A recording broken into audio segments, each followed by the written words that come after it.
Hello, everyone, and welcome to yet another episode of Triangle Offense. I'm Monish. As always, I'm joined by Nishant. We are almost a week into the NBA, and games have been coming fast at us. Teams have gone undefeated, teams that we have not predicted. Teams like Bucks and the Warriors have been lagging at the bottom of the table. We'll talk all about the start of the NBA season in today's episode. It's going to be a fun talk. Hey Nishant, difficult to keep track of games. Almost Yeah, what man. 10 games every day, Correct. and like they're coming fast at you. And I'm not complaining, but it's super fun, isn't it? Yeah, Yep. it's coming thick and fast, but I'm not complaining. So let's get right into the topic because I Mhm. think we'll have a lot of content to cover today. And let's Yeah. start off with our favorite superstar in the offseason, James Harden. James Harden showed what James Harden is capable of and also expanded the list of teams that he could move to. Which teams do you think might be interested in now that you've seen that he can still play? Well, I don't know that this performance changed that much about him. First of all, it was Mm-hmm. 40 something points and 17 assists. 17 assists is ridiculous from anyone in one game. That's insane. And I think if anything, this game only served as a reminder that James Harden is also one of the most elite playmakers in the league and not just the most lethal scorer in the league, right? But Right. but there's nothing really new that we know. James Harden is this guy. And this is what everyone's been saying all along this preseason when there was all these controversies surrounding James Harden that he gets a lot of leeway because he'll go away, he won't be with the team, he won't show up to practice, he'll come to the game, he'll drop 50. It's very Allen Iverson of him in that Yep. respect, right? But if you're a GM around the league, what are you seeing? You're seeing James Harden being James Harden. It still came in a loss, that performance, so he didn't carry Yep. his team. But that's a bit harsh because they had a bunch of guys out for COVID and contact tracing and all of that, and they barely only had 9 people to play with, and almost everyone worth anything played 40 minutes upwards that Yep. game, right? But if you're a GM around the league, and remember, there are only a handful of teams that can really trade for James Harden, Mm-hmm. where they can offer Mm-hmm. something in return that the Houston Rockets can consider. Now, in all of those teams, if you're not going for the chip by adding James Harden, what's the point, right? Then just do what you're doing and keep rebuilding. James Right. Harden has to be a quick jump, a quantum leap to chip winning capabilities. Otherwise, there's no point. Mm-hmm. Now, how many Mm-hmm. teams are there among the teams that can viably trade for James Harden where they can give away what it would take to acquire James Harden and still have a chip winning team? Right? Because it's going to cost a lot to send the other way to get James Harden. So, net of that transaction, are you still a guaranteed chip contender or right up there among the best? Not too many teams that can do that, right? Like Portland is in the conversation. What do they Yep. do? They trade Dame Lillard for James Harden. What does that achieve? No way. Like, Yep. it's still not a chip winning team, right?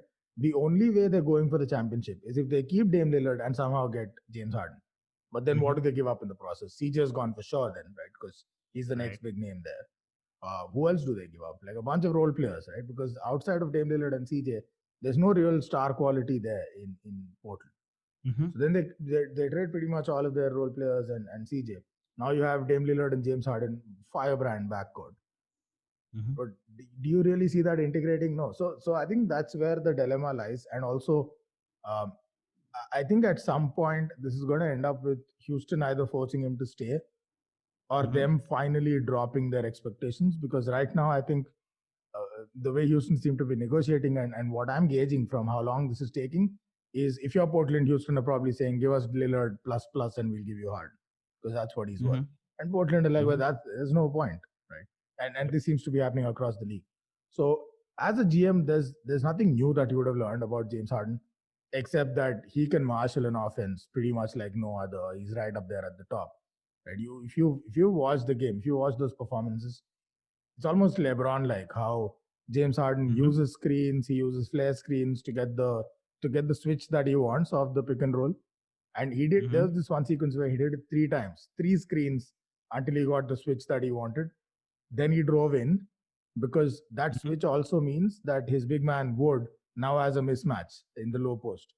So he drives Right. to the lane, draws that double team. It's already a mismatch to begin with, and he draws that defender away with the double team. Mm-hmm. Easy lob, alley oop, dunk.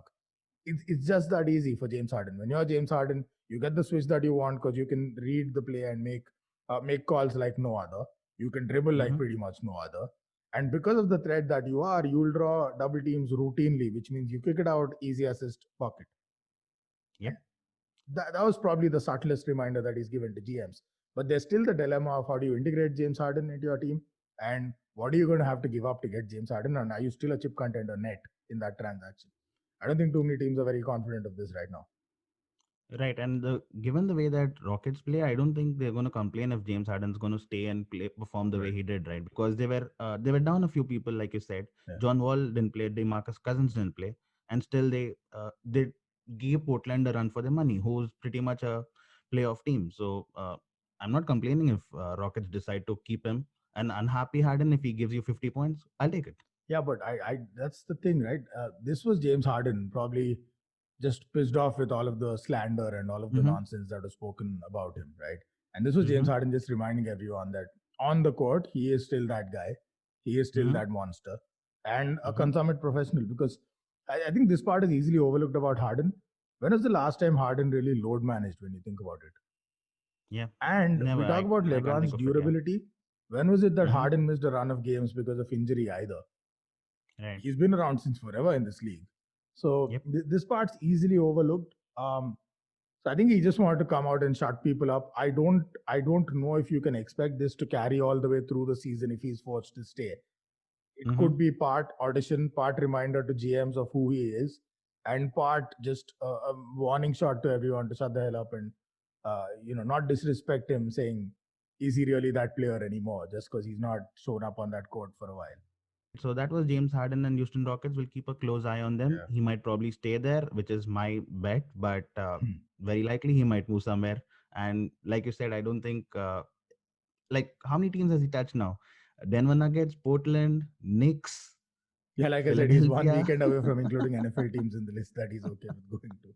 He's probably got Yeah, a that's going to be EPL, La Liga, Madrid, Barcelona. He's okay moving anywhere now. yeah, that's a fun story and one we'll keep our eyes on.